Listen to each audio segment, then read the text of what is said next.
Welcome back. Democrats are in a DEFCON 3 panic mode about President-elect Trump. But with the post-defeat, Hillary Clinton is now in hibernation. Is another politician the real danger to freedom? Chuck Schumer just became Senate Minority Leader. He has strong ties to Wall Street, voted for bailouts, and likes to regulate everything from breakfast cereals to airline legroom. So is he the most dangerous man in Washington? Joining me now, the most dangerous man I know, editor-in-chief of Reason.com and Reason TV, Nick Gillespie.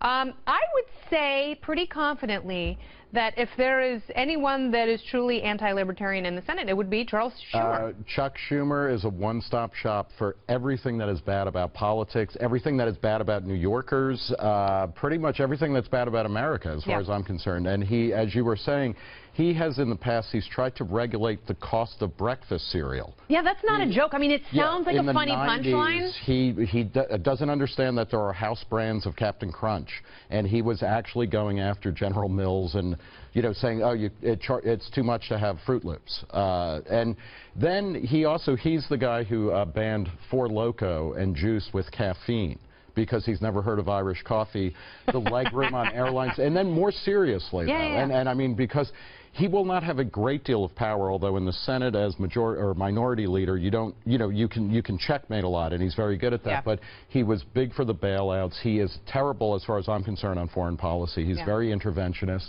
and he's not particularly good on free trade. He likes protected markets. He likes being, having the government involved with every transaction that can possibly happen. So he's very, very bad. I mean, and in that regard alone, he's bad on guns, too. Absolutely. Yeah, he's terrible on guns. Yeah, and this is where hypocritical, as we've seen him at the factory here in New York State. He is, and one of the things that is good, and I think this election kind of showed, both Trump and Hillary did not do well. I mean, one of them won barely, but the turnout was not particularly great, and people like Schumer, he's a dying breed of politician, and there are people like him on the right. I mean, somebody like Jeff Sessions, who's the senator from Alabama, who really gave Trump his anti-immigration platform and his anti-free trade. That's all Jeff Sessions, and he's going to, he might be the Secretary of Defense or whatever, but he's kind of the counterweight. And these are models of politicians that I hope are dying, because these are why only 26% of people call themselves Republican and 29% call themselves Democrat. Well, it's also why Nancy Pelosi saw her vote for leadership put off yesterday,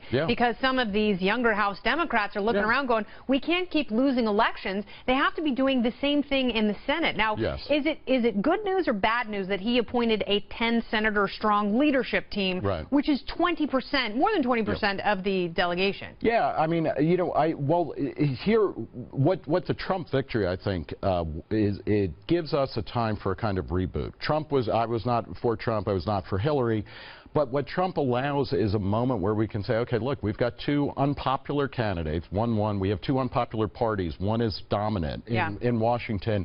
We all need a reboot, including within the Republican Congress. And so there are people like Rand Paul and Jeff Flake and Mike Lee and Justin Amash and Thomas Massie who are going to upend the Republican Party business as usual. These are guys who are truly in favor of constitutional government, of limited government, of smaller government, of more deregulation across the board.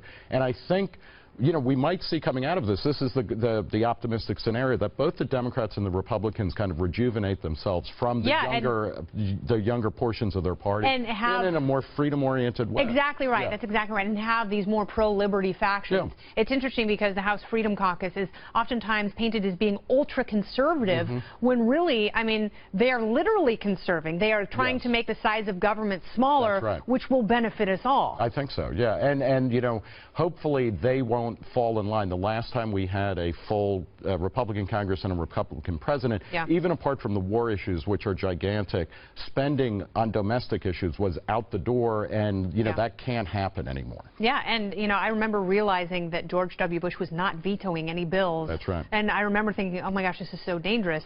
And then of course he has a Democratic president after him who essentially blew the jams out of the more. Well, thank you so much for coming by. Thanks. The Reason Media Awards last night not only were fantastic and went off without a hitch, it was so great to see my mentor and colleague John Stossel honored phenomenal. He was our Lanny Friedlander Prize winner, an annual award we give for the named after the founder of Reason Magazine. John Stossel is just a wonderful advocate for liberty and freedom, as are you. Thank you so much. Thank you, Nick. Excellent.